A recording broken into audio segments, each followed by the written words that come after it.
probably haven't had much time to reflect on this season, and certainly Sunday probably undoubtedly was a bad taste in your mouth. When you think about this group and you think about this season, what do you take away from it? I have a lot of pride in this group. You know, we've been talking about it all season long. Everybody was like so shocked that it was so good from the jump, you know, and we just kind of meshed very well. But the women, the people in that locker room, are so special. And you never know how it's going to go. You know, when you come to training camp, especially when we only had a couple returners, you never know how it's going to go. And so I was just very, very impressed with our resilience, our toughness, problem solving, figuring it out. And like I was talking yesterday, everybody was in the right part of their journey for us to come together when we did. And that was the best part, because it was very organic. And I just enjoyed coming to work every single day. And obviously we came short of our goals. You know, they had us 9th to start the season, whatever. And here we are, you know, playing the last game, playing, you know, an extra 5 minutes of the season to win a championship. And yeah, it hurts, it sucks, but I have a lot of pride in what we were able to accomplish as a group this year. Fee was just in here telling us that she thinks that the losses Sunday was something that she's never going to get over. Yeah. Does it feel that way to you too? For sure. I mean, like I think I said it in my halftime interview too. Like I just wanted it so bad, and you know, the chips fell as they did. But I don't think I'll ever get over it. You know, I still catch myself turning on social media, or you know, I'm supporting my teammates and things like that. But it's hard to see. It's hard to replay it in your mind, especially when you're out there.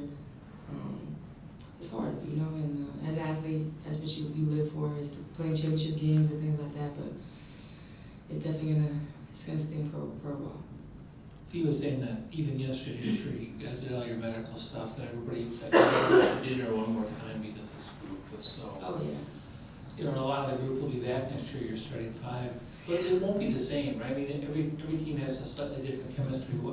As you remember what worked this year, knowing that there'll probably be some changes going into next year, what's the key to kind of keeping that chemistry and taking the next step?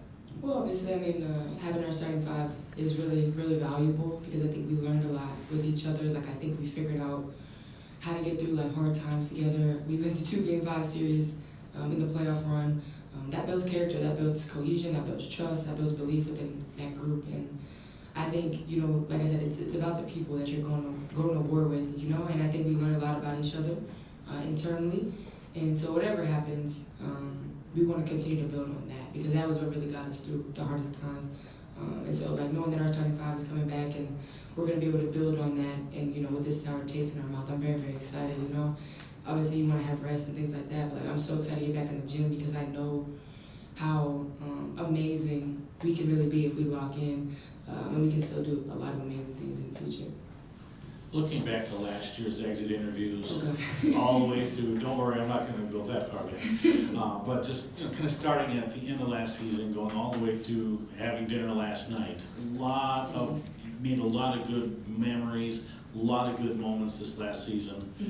Looking back now, I know it hasn't been much time, but are there any 1 or 2 favorite moments that stand out? I mean, we had the Commissioner's Cup, the finals, a whole bunch of things. The Commissioner Cup was like a special moment, because I think that was like the first time we really believed in each other, we could really do something special, you know. And when you have that kind of, I love that they put that in the middle of the season, because I think it gives an extra intensity where it can become like monotonous. You have like this extra intensity that you're bringing out the different balls, and you're playing for something a little bit different. So I think we learned a lot about each other in those moments.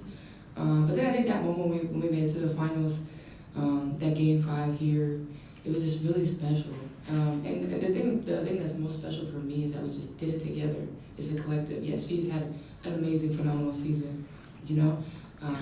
But like doing it together, and she feels the same way, you know, like just being able to do it together as a collective. I think that's the most special part, because it wasn't just one moment, it was a multitude of moments, and we did it all together. You know, Courtney shot, like there's so many things that like happened throughout the season. It's just like, wow, like the trust and belief that we had in one another.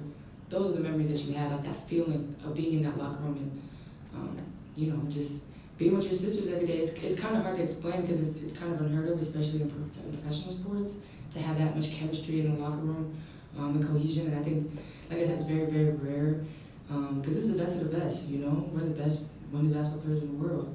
And so there's always ego, but having the ego checked at the door and being able to still like do it as a collective is very, very rare. So I was just really impressed with how he carried it, and everybody had their moments throughout the season. But I would definitely say the Commissioner Cup, and then that Game 5 here against Connecticut was unbelievable. And K-Mac, speaking about playing here in Minneapolis, you've been here for a few seasons now. I mean, this season, Maya Moore's jersey retirement, sellout crowds in the finals. Just what was it like playing in this city this season? And they showed out. Obviously, you know, you heard about like the dynasties and like you see all the pictures of like what it was like for the teams that were in the finals before, but actually being a part of it this year, oh, it was so awesome. And that's what you live for as an athlete, as a pro athlete too. Like I would catch myself like just kind of looking up like in those finals games, or even our playoff, like our semifinal games and things like that. But I'm just very grateful for our many fans, like just showing out. You know, New York had 17,000, whatever, came back with like 19,000, or I'm like, man, come on, you know? And that's a lot of pride, that we have pride in that too, you know? And so knowing that they show out, like we take pride in that, we put on the court too, when we know that they're showing up and showing out for us. So it was awesome, man. Our fans have been so loyal. You know, we started 0-6, started 0-7, they still showing up. And just the belief, I think we just reignited that belief. Obviously the Wolves had a great run last year, but especially for women's basketball and where it is now, like reignited that belief. We were just talking, like the amount of like people that come up to us, like, you know, just out, just having, you know, dinner or whatever, and the amount of people that come up like, hey, we're following with you, you know, we're rooting for you, we're cheering for you. Like it's been more and more each year, and especially this year, it's been awesome. So thank you. Like I just want to say thank you to them, because you know they really showed out for us, and it was a big part of why we were able to make such a deep run. And then K-Mac, last one for me, kind of all season, you know, even Lon today was crediting your leadership, just how you do everything on the court, from, I mean, even Game 5 guarding Sabrina better than she's been guarded in years. Just what is it about kind of how you approach the game that allows you to have that leadership, and then also just kind of do everything? Yeah, I'm very, very competitive. I always feel like there's more that I can give. I've been very fortunate to have the coaching staff that we do. Katie Smith has been a big part of my growth too. Just being able to find ways to be better at the game within the game. I take a lot of pride in that. Like, and I wasn't going to say this, but I think that we've lost, especially in the WNBA, like that. Like when we see Stewie and Asia and Fee, like they're going at each other, guard each other. And I feel like as a guard in this league, like I take a lot of pride in guarding the best player, and I feel like it should be vice versa. Like, you know, like I think that we should take pride in that. And I found, you know, an extra ignition in that, like taking value and having pride in guarding the other team's best guard. And I want that same thing, you know, I want that same smoke. So I feel like that's something that we've lost as guards in our league, is like, you know, I take a lot of pride in guarding other team's best players. There's only some teams that have that, you know, Jackie Young, Cloud, like they'll take a lot of pride in that, but not too many others. And I really find joy in taking on that challenge of guarding the other team's best guard. And I think that's kind of lost. Like I feel like the 4s and 5s in our league, they take a lot of pride in guarding each other, and we always talking about that, the Alyssa Thomases and blah, blah, blah. But as guards, like I feel like that's something that we've kind of lost. So, but to speak on your question, I just, you know, as you grow, you get older and you mature, you realize your value is so much more than just scoring and putting the ball in the basket. And I've had a lot of joy, I found a lot of joy in finding other ways to make our team better, whether that's leadership, whether that's defense, whether it's whatever, just talking more. You know, I'm very competitive in that way with myself, but I also just want to be the best version of myself for my teammates. And I found a lot of joy in this group too. You know, like Len said, just finding ways to be a leader, whatever that means, you know, finding ways to win, helping Fee be Fee, and helping Land be Land, and Court be Court. Like, you know, there's so many different things that I feel like I can do in my experience to help them be the best version of themselves. And like I said, I just find joy in competing in that way. Kayla, you've always been very open about how much this organization means to you. And then mutually, you know, at the announcement for your new contract with them the last season, Coach said, K-Mac is at the root of all of the good that happens with us. The bond between you two and just you and this organization has always been strong. Just wondering if you could share a few words on just how much stronger that bond, you know, has gotten through another season, and just, you know, how much it grew even stronger this year. You know, it's hard to put into words like what Minnie has meant to me in so many ways. You know, we don't talk about like what's going on off the court. It's always we just talk about things. But this was like some of the hardest 6 months of my life, like personally. And so I'm just very, very thankful internally that I have this group that I do. And it speaks and it goes way deeper than like we can talk about.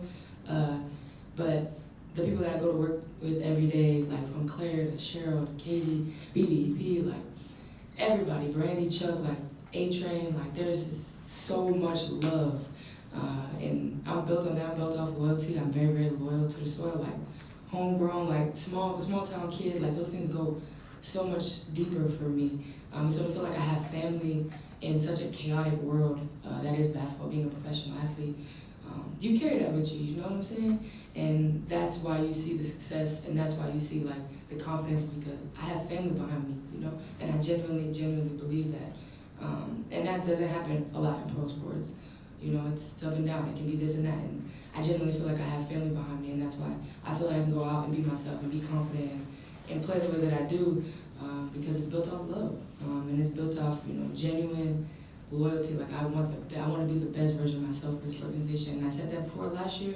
You know, we started on 6, we made a playoff run, and I was like, I can't wait to come back, because I knew that we had something special. We were building putting those roots down, that foundation. And obviously we added T, Court, Land, and kind of went crazier than I expected. But in a good way, you know. And I think it was, like I said, it's just built off love. Even the things that I built with Fee, you know, that trust. You know, I have so much belief in her, and just watching her bloom as a superstar in this league, and then watching Court do her thing, and it's been a collective, and I just been very, very fortunate, you know, because, you know, saying that I'm playing some of the best basketball at 32, I don't know if I would have been doing that if I would have went somewhere else or anything like that, but just the belief that I've been able to gain from being around these people every day, it's just hard to put into words, you know, because it doesn't always happen that way. And it just makes me want to come back even better, because I know how much love and appreciation I have for this organization. I just want us to be the best, and I want to bring a championship here so bad. And because we deserve it. This city deserves it, this organization deserves it, my teammates. So I know that I'm a big part of that, and so it just makes me want to go harder and get better and be the best version of myself. So I just have so much love for this place. As far as sort of like immediate next steps, we know you're playing with Fee and Court in Unrivaled this year. That's gonna be. Just as far as like when you know, Fee talked about players reporting, you know, January 2nd, you know, from now until then, just kind of, you know, what's next for you? Do you just get to get a reprieve? Just kind of what are you gonna do from now until then? Oh gosh. It'd be normal, I guess. Normally I'm like almost halfway to Istanbul already. So I'm very much looking forward to like just passing out Halloween candy. I got a house in Charlotte, just hanging out with my fam. Not really doing a whole lot. Like just being normal, like hosting Thanksgiving and just being Kay. Honestly, I think that I've been on go for a while. I've been overseas and, you know, doing all those things. And Istanbul has been a really big part of my life. Fenerbahce was a big part of my life. But just being able to be Kayla and hang out, also just training, kind of building from the ground up, being able to get back in the gym and work on things that I really want to work on, and not in the season aspect, like playing games, but like actually getting in the gym. Very much looking forward to that. And just enjoying life too, you know, just I want to take some trips. I want to go to Napa. There's so many things that I want to do. Going to football games, big Steelers fans, sorry guys, but big Steelers fans, so I'm going to the Ravens game with my brother, like just going to Billie Eilish concert here in Minnie, just doing the things that I genuinely enjoy to do off the court, which is like music, sports. I love to cook, you know, just kind of exploring and I'm on my world tour now, so I'm excited about that. Thanks. Well, while you're on your world tour, for those of us who don't know what the grind is like for a pro athlete, Yeah. you know, you just finished up a really grueling season, but you're already talking about ready to come back next year. Oh, yeah. You know, you want to come back and, you know, kind of handle unfinished business. But what is it like on the scheduling aspect of things between resting from this season and then training and getting prepared for the next? I mean, when does that switch kind of occur?